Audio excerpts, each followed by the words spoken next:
ஏன் தாவேக்கா? நீங்க நெனச்சிருந்தா இன்னும் கூட அதிகமான ஒரு பதவி குடுக்கறதுக்கு எல்லாமே தயாரா இருக்கும்போது, தாவேக்காவை தேர்ந்தெடுப்பதற்கான காரணம் என்ன? பதவிகள விட வந்து ஒருவரோட சர்வீஸ் பண்றது முக்கியம்னு நெனைக்கிறேங்க. எல்லாமே பார்த்தாச்சுங்க. இனி எதிர்காலத்தில் நல்ல ஆட்சி மலரணும். தமிழக வெற்றிக் கழக துணை தலைவரால தான் முடியுங்கிறது என்னுடைய நம்பிக்கை. ஒரு வந்து பீக்கள் இருக்காங்க சினிமாவுல. 250 கோடி வாங்குறாங்க. தமிழ்நாட்டுல ஹையஸ்ட் அவர் தான். குறைஞ்சு ஒரு 4 படம் நடிக்கலாம். வரிசைக்கு அவர் நெனைச்சா. 1000 கோடி. 1000 கோடிய சுகத்தோட வாழ வேண்டிய ஒருத்தர் வந்து அந்த சுகத்தில இந்த 1000 கோடி எனக்கு தேவையில்ல.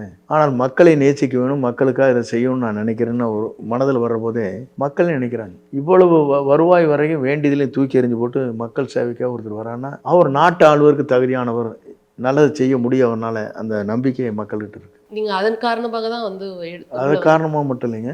எனக்கு வந்து திமுகவோடையோ, பிஜேபியோட போற எண்ணங்கள் எனக்கு இல்லைங்க. என்னை நம்பி வந்தவர்களுக்கு ஏதோ ஒரு வழிகாட்டுவேன் நான். எப்படின்னாங்க, வழிகாட்டி வழியத்தான் காட்டுங்க. கூட வராதுங்க. கூட போ வேண்டியது நம்முடைய வேலை. இங்க வந்து சேர்ந்துருக்கேங்க.